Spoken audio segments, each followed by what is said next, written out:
She was just trying to get home for the holidays. She missed the last train because of a routine police stop. She accepted a ride from the wrong man. In less than 10 minutes, someone would try to kill her. In less than 1 hour, she would realize she'd been taken by one of the most dangerous men in the city. But Aubrey Watson didn't know any of that yet. Right now, she was standing alone in the snow, watching her phone battery die. Aubrey Watson had already been stopped once that night. 3 officers, bright terminal lights, dozens of strangers pretending not to stare. Matthew Myers unzipped her bag slowly, like he was hoping to find something illegal. Alexander Bates stood a few steps back, arms crossed, eyes too sharp. Harvey Hughes kept smiling the kind of smile that never reached his eyes. They found nothing. No drugs, no weapons. No reason to keep her.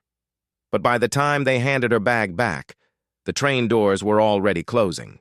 She ran anyway, slipped on wet concrete, watched the last train home pull away without her. The platform emptied. Her phone dropped to 2%, then 1%, then nothing. Snow started falling harder. Aubrey stood there for a long moment, hugging her coat around herself, trying not to cry over something as stupid as missing a train. She'd saved for weeks to go home. Christmas was supposed to be the one thing that didn't fall apart this year. That's when the black car pulled up. No logo, no visible plate, just tinted windows, and a man behind the wheel who rolled down his window and said calmly, "You need a ride?" Aubrey hesitated. The snow was thick. Her fingers were numb, and she was tired of being alone. So she got in. She didn't know his name. I didn't know where the car was really headed. Didn't know the police officers had already flagged her hours earlier. All Aubrey knew was that the door had locked behind her, and for the first time that night, something felt wrong. She thought the police stop was the worst thing that would happen to her that night. She didn't know they were the reason she'd be hunted. She got into a stranger's car to escape the cold, and ended up being taken by a man the city was already afraid of. And if Aubrey had known that the 3 officers at the terminal weren't real police, that her name was already sitting in a criminal database, and that the man driving the car was in the middle of a Mafia war, she never would have opened that door. But she did. And everything started there.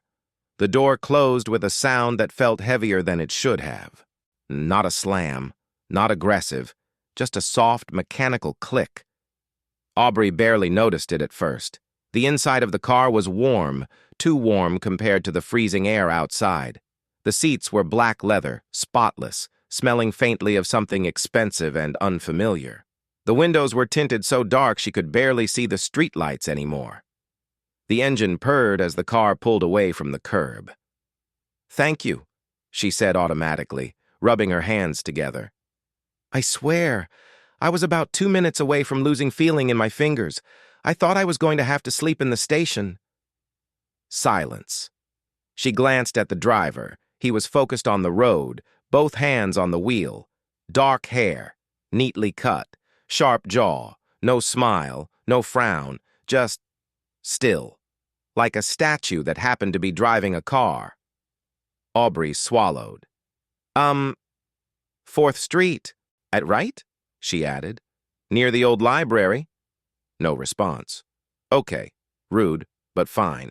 Maybe he just wasn't talkative. She shifted in her seat, trying to relax. The city blurred past outside, neon lights smearing across the tinted glass. She noticed there was no dashboard screen, no visible rideshare logo, no phone mounted anywhere. That was odd. "Is this like a holiday promo or something?" she asked lightly. "The discounted ride thing?" The driver finally spoke. His voice was low, calm, with a faint accent she couldn't quite place. "Who were those officers?" Aubrey blinked. "What?" "At the station," he said, eyes still on the road. "The 3 men who searched your bag." Her stomach tightened. "Oh, them." She let out a small, nervous laugh. "Just cops doing their job, I guess. They thought I looked suspicious or something." He didn't reply. and the silence felt different now. Heavier.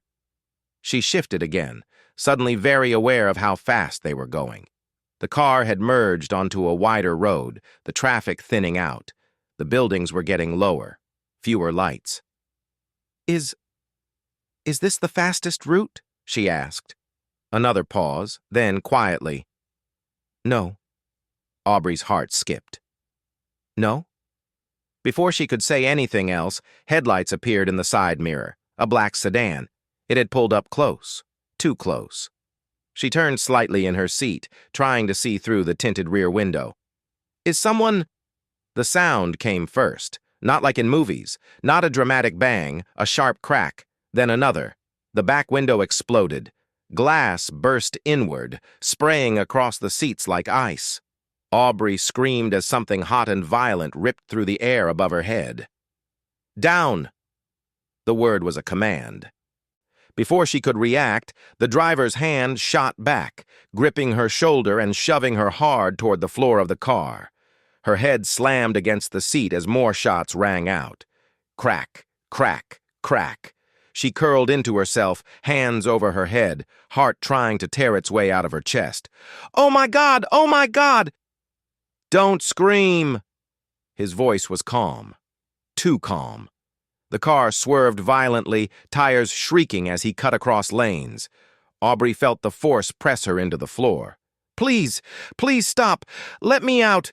"They're not here for you," he said. Another gunshot. Glass shattered again, this time from the side window. Aubrey screamed anyway. "But now they will be!" The black sedan pulled closer. She could hear the other engine roaring beside them, see flashes of light through the broken glass. Who are they?" she sobbed. He didn't answer. The car accelerated, so fast it felt unreal. Buildings blurred into streaks of color. The speedometer needle climbed. Aubrey was thrown sideways as he took a turn far too sharply, her body slamming against the door. The sedan followed. Another burst of gunfire. Something hit the side of the car with a metallic thud. Aubrey was crying now, not even aware of it, tears soaking into the carpet beneath her cheek. "I don't want to die," she whispered. The driver swore under his breath, the first crack in his calm. He jerked the wheel, cutting off the main road and plunging into a maze of side streets. The sedan tried to follow, but he took turns too tight, too fast. He drove like someone who had done this before. Finally, after a final brutal turn, the gunfire stopped. Silence rushed in, thick and ringing in her ears. And the car didn't slow. It kept going. Aubrey lifted her head slowly, hands shaking. Glass was everywhere. Her coat was dusted with glittering shards. Her ears rang. Her throat burned from screaming. She looked up at him. Who are you?" He didn't look at her, but his jaw tightened. "Not a driver." Her breath hitched. "Then why did they shoot at us?" He exhaled through his nose, something dark and tired in the sound. "Because you got into my car." The words didn't make sense. She pushed herself upright, heart hammering. "What does that even mean? You said they weren't after me." "They weren't." He glanced at her for half a second, eyes cold and unreadable. "Until you became visible." Visible. The word sent a chill down her spine. The city was gone now. They were on a highway, empty and dark, flanked by trees instead of buildings. "Take me home," she said weakly. "Please, I don't want any of this. I just wanted to go home for Christmas." He was quiet for a long moment. Then he reached up and tapped something on the dashboard. The car slowed slightly, the engine dropping into a lower, controlled hum. He turned off the main road. The highway lights disappeared behind them. The road narrowed, private, unlit. Aubrey stared out the window, panic flooding back. "Where are we going?" He finally looked at her, fully this time. Up close, his face was sharper than she'd realized. Hard, the kind of face that didn't belong to someone offering holiday rides. "Somewhere safe," he said. "Safe from who?" "From the people who just tried to kill me." Her voice shook. "You said they weren't after me." "They weren't," he repeated. The car passed through tall iron gates that opened automatically. Aubrey's stomach dropped. "And I'm not taking you home." The gates closed behind them with a sound that echoed too loudly in the dark. Not just metal, finality. Aubrey twisted in her seat, watching the iron bars slide together, the road disappearing beyond them. The car slowed as it rolled deeper into the property, headlights sweeping across tall trees and manicured hedges dusted with snow. "This is private property," she said, her voice thin. "You can't just—" The car emerged into a wide circular driveway. Her breath caught. The estate looked unreal. A massive stone structure rose out of the darkness, all sharp lines and tall windows glowing with warm golden light. It looked more like a European fortress than a house. Security lights illuminated the grounds. The cameras tracked the car as it approached. And then she saw the men, 2 at the front gate, 4 near the entrance, more along the perimeter, all armed. Her heart dropped into her stomach. The car stopped. Before she could speak, the driver's door opened. He stepped out into the cold, speaking quietly into a small device in his ear. The guards straightened immediately. Aubrey's hands flew to the door handle. Locked. Her pulse spiked. "Hey, open this. You said somewhere safe, not wherever this is." He walked around to her side and opened the door himself. Cold air rushed in. "Get out," he said. She didn't move. "I'm not going inside that place. I don't even know who you are." His eyes flicked over her face, assessing. Not cruel, not kind, just calculating. "Dante Moretti," he said, "and you're coming with me." The name meant nothing to her. But the way the guards reacted did. They didn't look at her. They looked at him. She stepped out slowly, legs unsteady. The driveway felt too wide, the space too open. Every instinct screamed at her to run, but there was nowhere to go. The front doors opened. More men inside, armed, silent.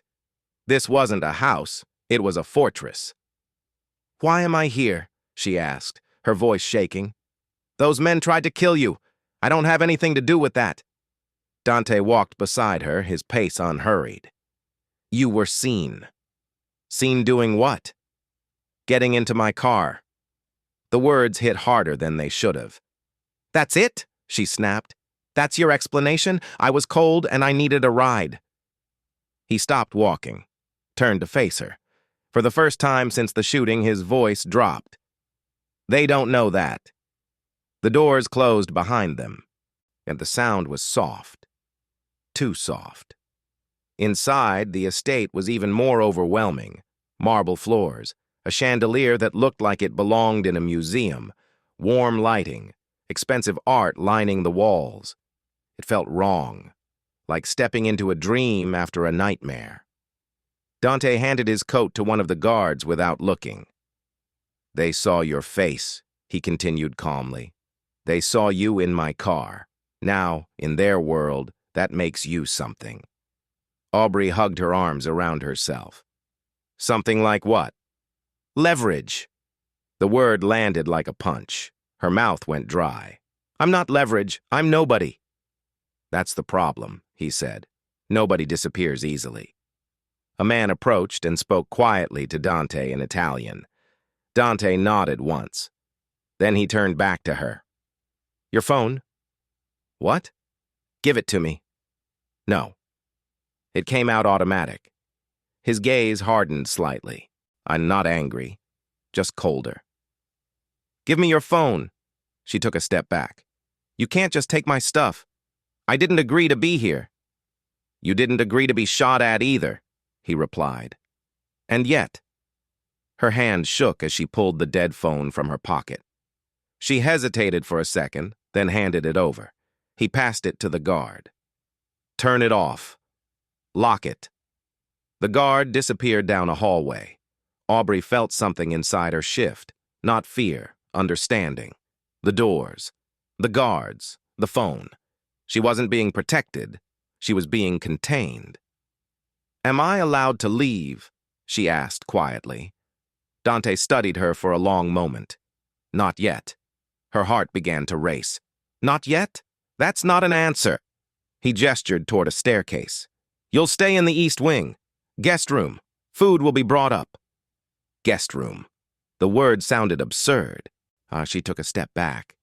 No, I'm not staying here. I want to go home. Now. A muscle in his jaw tightened. You can't. You don't get to decide that. I do. The simplicity of it terrified her. She looked around, suddenly noticing details she'd missed before. No windows on the lower level, no visible exits without guards. Every hallway monitored. Her voice rose. You kidnapped me. Dante didn't deny it. He just said, I intercepted you. That's not better. He exhaled slowly, like he was choosing his words carefully. You were safe until the moment they saw you with me. Now, if I let you go, they will assume I'm lying, that I'm hiding you, that I care. I don't even know you. They don't need you to. Her chest felt tight, like the air had thickened around her. So what? I just live here now, she whispered, until they forget about me. They won't forget, he said. They'll wait. Aubrey laughed weakly. This is insane. You're insane. Probably. She turned suddenly, bolting toward the front doors. 2 guards moved instantly, blocking her path without touching her. Dante didn't raise his voice. Let her through. The guards hesitated, then stepped aside. Aubrey stared at him, confused, hope flaring for half a second. You're letting me go? He met her eyes, slowly. You walk out those gates, he said. You die in under 10 minutes. Her breath caught. That's not true. It is. She took a step toward the doors anyway. They already tried to kill me tonight, he continued calmly. And you were standing next to me when it happened. They won't negotiate. They won't ask questions. The silence stretched. Aubrey's hand hovered inches from the door. Her mind replayed the gunfire, the glass, the way those men had moved, professional, efficient, not random. Her hand dropped. She turned back to him, tears burning in her eyes. So what am I to you? She asked. A prisoner? A shield? A mistake? Dante looked at her for a long moment. Then he said quietly, Right now, you're the most dangerous person in my world. The guards closed in again, not touching her, just guiding her gently toward the staircase. Aubrey let them, because for the first time since getting into that car, she understood the truth. She wasn't a guest. She wasn't being protected. She was being kept alive. Aubrey didn't sleep. The room they'd put her in was too quiet, too perfect. A massive bed with white sheets, a fireplace she didn't turn on, and a window that looked out over dark trees and iron fencing she couldn't see past. A cage with better furniture. She lay there staring at the ceiling, replaying the words over and over. You die in under 10 minutes. Sometime after midnight, she heard voices, low, male, coming from the hallway. She sat up slowly, heart thudding, and padded barefoot to the door. It wasn't locked. That almost made it worse. She cracked it open just enough to listen. 2 men stood a few feet down the corridor, both in dark suits, armed. Not random, one of them was saying. I'm telling you, it was flagged. By who? The other asked. A pause, then a name. Myers. Aubrey's stomach tightened. The first man continued, his voice dropping. Myers, Bates, and Hughes, all 3 on Valente's payroll. Aubrey's breath caught in her throat. So Valente? The second man repeated. So they were never real cops? The first man gave a short, humorless laugh. They're real enough. Badges, precinct access, all legit. But they don't answer to the city. They answer to the family. Aubrey felt cold spread through her chest. The family. They staged the whole thing, the man went on. Bag search, delay, missed train. It was clean, no witnesses. She was supposed to be isolated. Aubrey's hands flew to her mouth. She? The second man asked. The girl, Aubrey Watson. Her name popped in the financial system 2 months ago. They've been waiting for a chance to get close without triggering alarms. The hallway seemed to tilt. So the stop wasn't about security, the second man said slowly. It was about her. Exactly. They flagged her. Then they waited for opportunity. Aubrey stumbled back, her heel hitting the edge of the bed. She wasn't unlucky. She'd been targeted. The men continued talking, unaware. Valente wanted her alive, the first said. Problem is, she got into Dante's car first. A bitter chuckle. Worst timing in history. Aubrey felt something crack open inside her. All night she'd told herself this was random. Wrong place, wrong time. A stupid holiday mistake. But it wasn't. The bag search, the slow unzip, the fake smiles, the way they'd stared at her like she mattered. They hadn't been checking her. They'd been confirming her.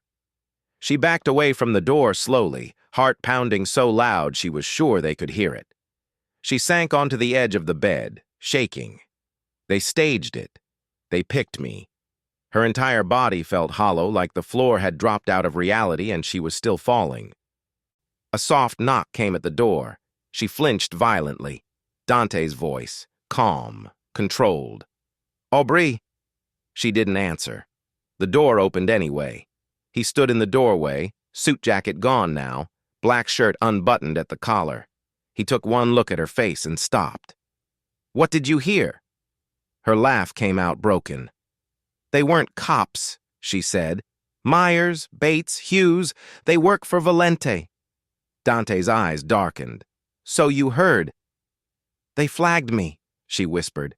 They staged the whole thing, the bag search, the delay, missing my train. She looked up at him, eyes burning. I wasn't unlucky. Silence stretched between them. He stepped inside and closed the door. You were selected, he said. The words landed heavier than a confession. Why? She demanded. I'm not rich. I'm not important. I don't even know these people. That's what made you perfect, Dante replied. No security, no family, no protection. Her chest tightened painfully. So, I was just easy. Yes. The honesty hurt more than lies ever could. Aubrey stood up suddenly, anger flooding through the fear. So they put fake cops on me, marked me, waited for me to be alone, and then what? Kidnap me? Kill me? Use you, Dante said. Against me. Her voice shook. I don't even know who you are. He met her gaze. They do. She laughed again, hysterical this time. So I didn't even choose this. I was just a pawn in someone else's war. Dante's jaw tightened. They found something in your name. That made her stop. What do you mean? 2 months ago, your name appeared in a financial investigation database tied to Valente shell companies. They don't know what you know. They only know your name is connected to something they're hiding. Aubrey stared at him, mind racing. That's impossible. I work a normal job. I've never processed documents, he interrupted quietly. Signed forms, handled files for people who weren't who they claimed to be. Her breath caught. 3 years ago, an internship, a stack of boring financial paperwork she barely remembered. I just filed things, she whispered. I didn't even read most of them. That's enough, Dante said. In their world, paper kills faster than bullets. The room felt too small. So I'm not even important, she said slowly. I'm just connected to something important. Yes. She pressed her hands to her face. I missed my train because fake cops delayed me. I got into your car because I was cold and tired. And now 2 criminal families are fighting over me because of a document I don't even remember. Her voice broke. My entire life changed because of paperwork. Dante watched her carefully. This isn't random, she said again, softer now. None of it was. No. She lifted her head, eyes meeting his. Why me? The question wasn't angry anymore. It was hollow, exhausted. Dante held her gaze for a long moment, then he said quietly, "That's what I'm trying to find out." Aubrey waited until the house fell asleep. Not literally, this place probably never slept, but the noise softened. Fewer footsteps in the halls, guards shifting positions outside instead of inside, the kind of quiet that felt like a thin window. She stood in the dark of her room, heart pounding, staring at the door. Dante's words echoed in her head. "You die in under 10 minutes. Maybe he was lying. Maybe he was exaggerating to scare her into staying. Either way, she couldn't breathe in this place anymore. She needed to move. She waited another 5 minutes, then 10. Then she slipped her shoes on, pulled her coat over her pajamas, and eased the door open. The hallway was empty. She walked barefoot at first, then faster, memory guiding her. Left turn, staircase, past the security office, where the lights were dim but still on. Her heart hammered so loud she was sure the cameras could hear it. At the side entrance, a guard stood near the glass doors, distracted, scrolling through his phone. Aubrey didn't think. She ran. The cold hit her like a slap as she burst outside. Snow crunched under her feet. The air burned her lungs.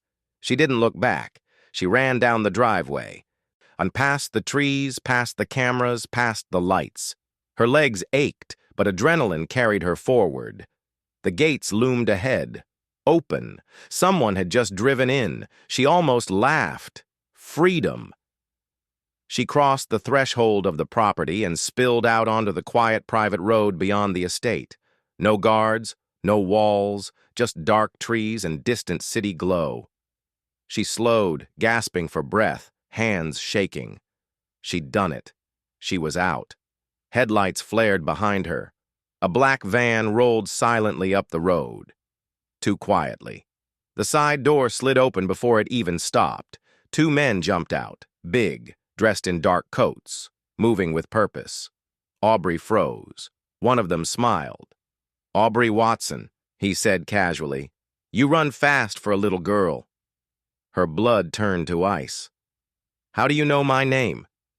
The other man grabbed her arm. Because Lorenzo wants you alive." She screamed and tried to pull free, but they were too strong. One yanked her backward, the other clamped a hand over her mouth. "Relax," the first said. "You're famous. Moretti's girl." She shook her head violently. I don't belong to him." "Doesn't matter," the second man said. "He thinks you do. That makes you valuable." They dragged her toward the van.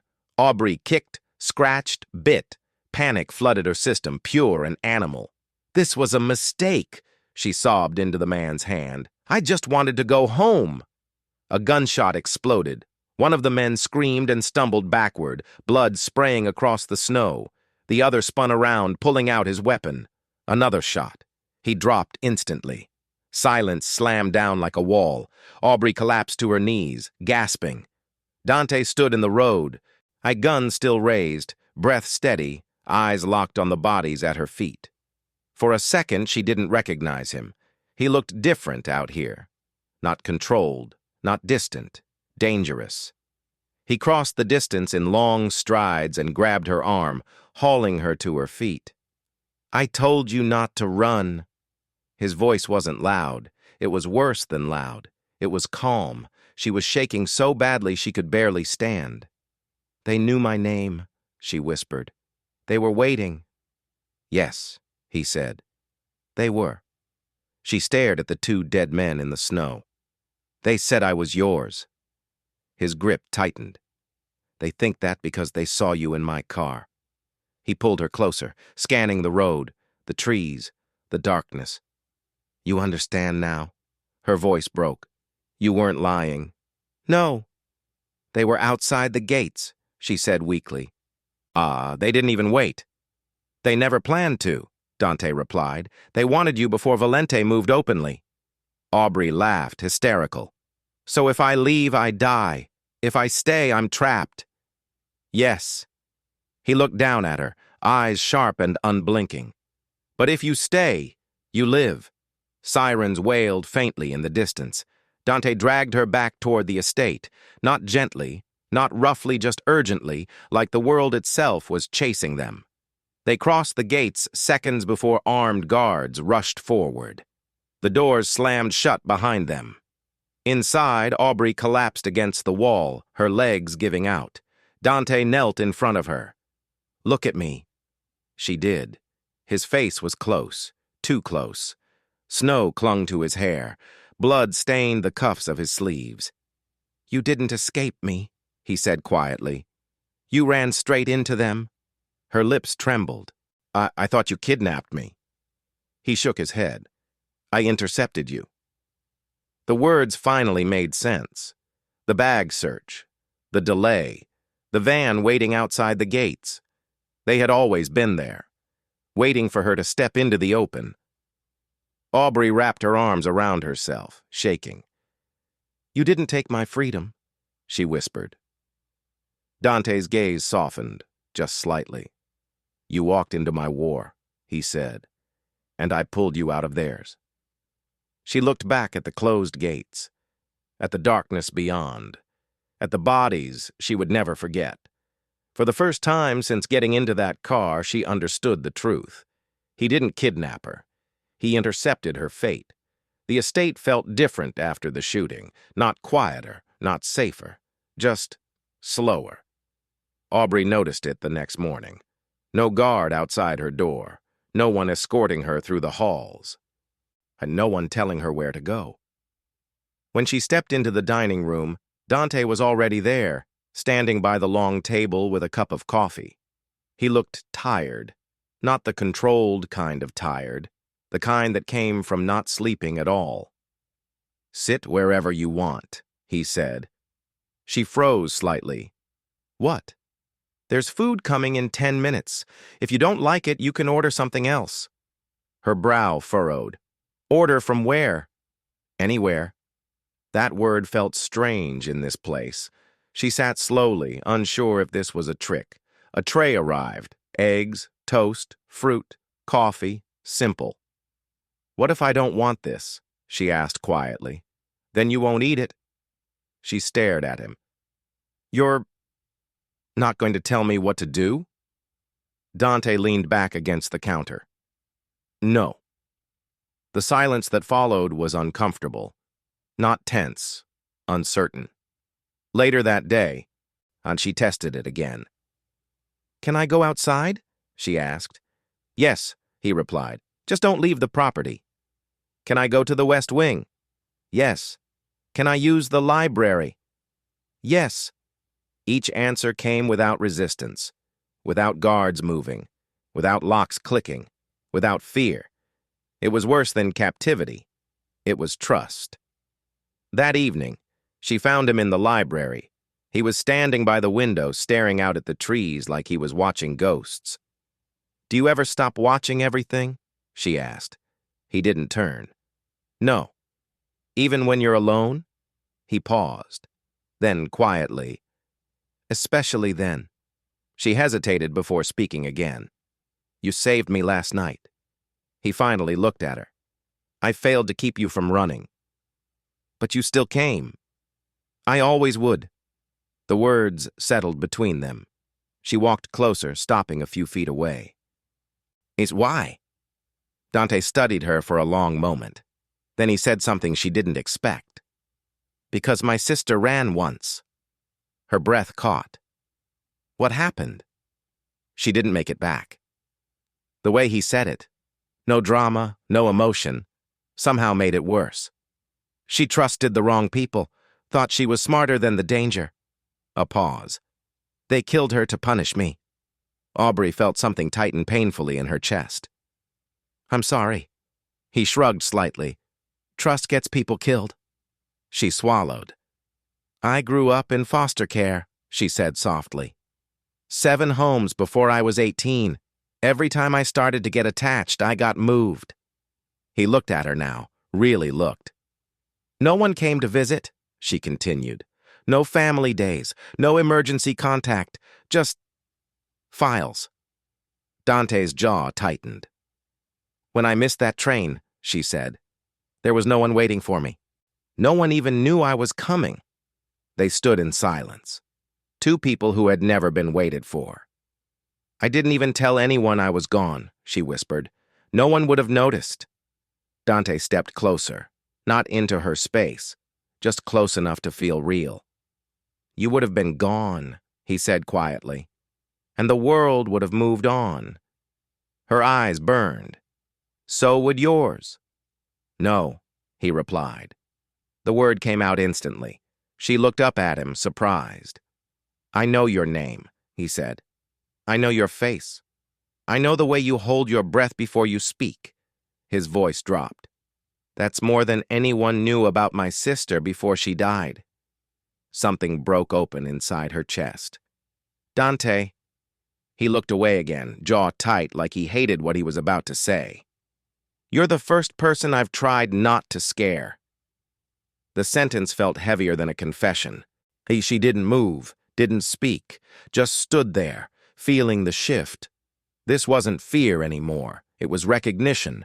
Two people standing in the same silence for the first time in their lives. Aubrey didn't mean to end up in Dante's office. She had just been wandering. The estate had started to feel less like a maze and more like a place you could learn. Hallways that once felt endless now had landmarks. The east staircase, the glass corridor, the library with the green lamps, and then a door she hadn't opened before. Dante's office was nothing like the rest of the house. No marble, no art, no warmth.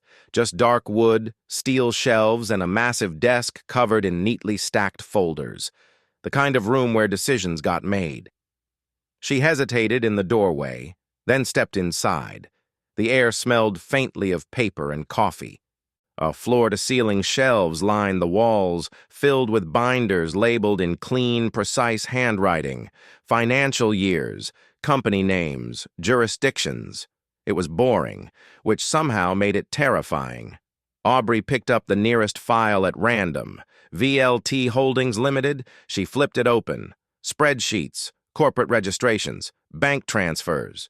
She almost put it back. Then a name jumped out at her. Arthur Bennington. Her breath caught. She hadn't heard that name in years, but she remembered it. 3 years ago.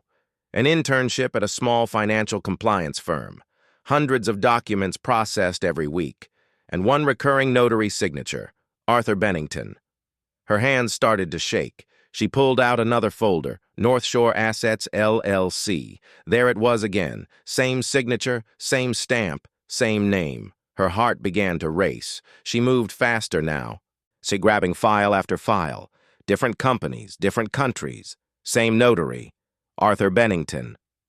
Aubrey walked to the desk and typed the name into Dante's computer. The search result appeared instantly. Arthur Bennington. Deceased. Date of death, November 12, 2019. Her stomach dropped. The documents in her hands were dated 2022, some from just last month. A dead man was still notarizing legal documents. Aubrey sank into the chair slowly. "Oh my God," she whispered. It wasn't just one company, it was dozens. Shell corporations registered in the Cayman Islands, Delaware, Panama, Luxembourg, fake boards, fake shareholders, fake ownership trails, all validated by a notary who had been dead for 4 years. She felt something electric shoot through her chest. This wasn't just corruption, it was structural fraud. Everything the rival family owned, every property, every account, every business front, was built on invalid paperwork. Legally, none of it existed. The door opened behind her. Dante stood there, watching her with a mixture of confusion and caution. "You're in my office." She didn't look up. "Dante, who is Lorenzo Valente's notary?" He frowned. "Arthur Bennington? Why?" She turned the screen toward him. "He's dead." Dante stared at the screen, then at the files in her hands, then back at the screen. "That's not possible." "It is," Aubrey said, standing now, adrenaline flooding her. "I processed his documents when I was an intern. He died during COVID. I remember because half our backlog froze for weeks." Dante stepped closer. "But his signature is on every shell company Valente owns," she continued, voice gaining momentum. Sees every offshore structure, every laundering channel. She spread the files across the desk. Which means none of them are legally valid. Dante's eyes sharpened. What does that mean in practice? Aubrey looked up at him. It was the first time since she'd met him that she felt taller. It means his entire empire exists on paper that can't stand up in court.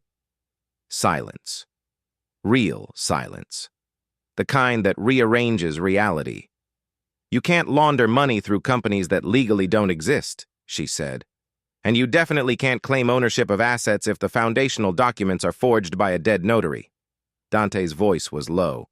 You're saying, I'm saying, she cut in, that everything Lorenzo Valente owns can be frozen with one phone call. His gaze locked onto hers. I can destroy them with one call. The words felt unreal as they left her mouth. She had spent her entire adult life being invisible, overlooked at work, ignored in meetings, filing paperwork while other people took credit. And now she was standing in the office of a Mafia boss, holding the legal equivalent of a nuclear weapon. They've been fighting you with guns, she said, but their entire system is vulnerable to a subpoena. Dante stared at the files like they might explode. No one found this, he said slowly. My lawyers have been digging for years. They were looking for criminals, Aubrey replied. Not for mistakes, she tapped the screen. Criminals hide money. Bureaucrats hide incompetence. His lips twitched slightly despite himself. You understand what this does to them? He asked. Yes, she said calmly. Or their accounts get frozen, their properties seized, their businesses shut down, their protection network collapses. And Lorenzo? She met his eyes. He goes to prison, not for murder, not for violence. A pause. For paperwork. Dante exhaled slowly, running a hand through his hair. You're telling me I've been preparing for war, and you just ended it with a dead man's signature. Aubrey nodded. I spent 3 years thinking I wasted my degree, she said softly. Turns out I was just waiting for the right enemy. Dante looked at her differently now.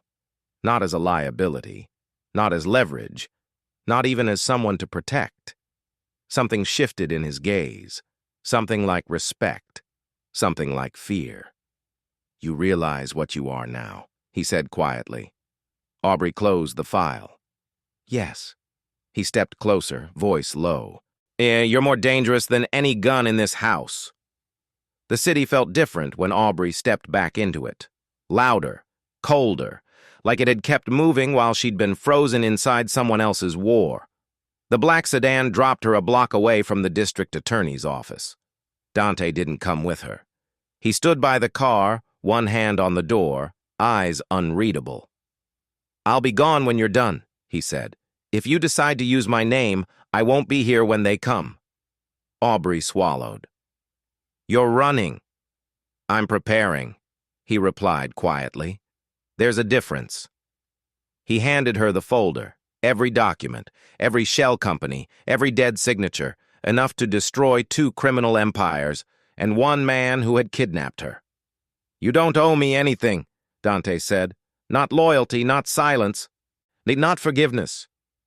He looked at her for a long moment. You owe yourself the truth. Then he closed the door. The car drove away, leaving her alone with a building that could end everything. Inside, the DA's office was fluorescent and sterile and completely unaware of the weapon walking through its doors. Aubrey sat across from a junior assistant prosecutor at first, then a senior one, then someone whose name was on plaques. She laid the folder on the table. They opened it, and the room changed. Questions became urgent. Phones came out. Doors closed. They didn't doubt her.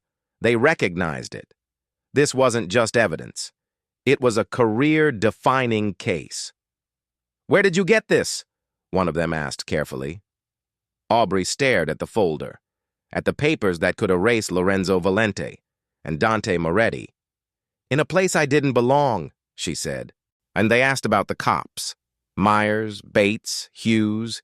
She told them everything: the staged stop, the van, the attempt. They nodded grimly. "Moretti's name is mentioned here," the senior prosecutor said, tapping a page. "His company is tied to 2 of these shells." Aubrey's heart stuttered. "Yes," she said. "If we add him, we bring down both families. 1 indictment, 1 sweep." They slid a pen across the table. "All we need is confirmation." Her hand hovered over the paper. This was it, the moment. She could walk out clean, free, safe. No more gates, no more guards, no more man who called her dangerous. She thought of the shooting, of Dante dragging her back from the van, of him standing in the snow with blood on his hands, saying, "I intercepted you." She thought of the library, of him telling her about his sister, of the way he'd said her name differently than anyone ever had. She picked up the pen and drew a single line through Dante's name. Silence. The prosecutors stared at her. "You're excluding him?" one asked. "Yes." "Why?" Aubrey's voice didn't shake. "Because he's not the reason this happened." They exchanged looks. "You realize you're protecting a criminal." Aubrey met their gaze. "I'm protecting the only person who didn't use me." She signed the statement, handed it back, and stood up. They didn't stop her. They didn't need to. Lorenzo Valente was finished. The estate looked the same when she returned, but it felt emptier. The gates opened automatically. No guards in sight, no cars in the driveway, no lights in half the windows. The house was too quiet. She walked inside slowly, heart pounding. "Dante?" No answer. But she moved through the halls, past the dining room, past the library. Then she found him, standing in the foyer, coat on, bag at his feet, gun in his hand.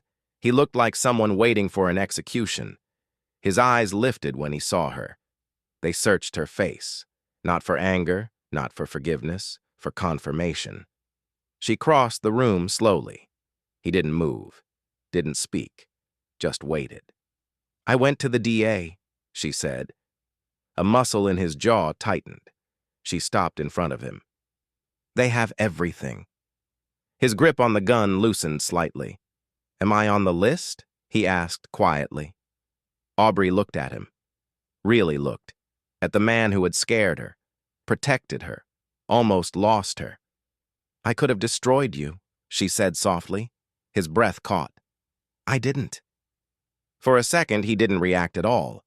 Then something broke in his expression. Not relief, not gratitude. Something heavier. Something like disbelief. "Why?" he asked. Aubrey stepped closer. "Because you never lied to me about what you were." He swallowed. "And because when I ran, you came after me." His hand fell to his side. The gun slipped from his fingers and hit the marble floor with a dull sound. Dante looked away like he couldn't hold her gaze. "I was ready to disappear," he said. "I thought you'd choose yourself." "I did," she replied. She reached for his hand. He flinched, then let her. "I chose the only place I've ever been seen." The silence that followed wasn't tense. It was fragile. Like something new had just been born between them. The kind of quiet that only happens after a war ends. And for the first time since she got into the wrong car, Aubrey felt like she had finally chosen the right life.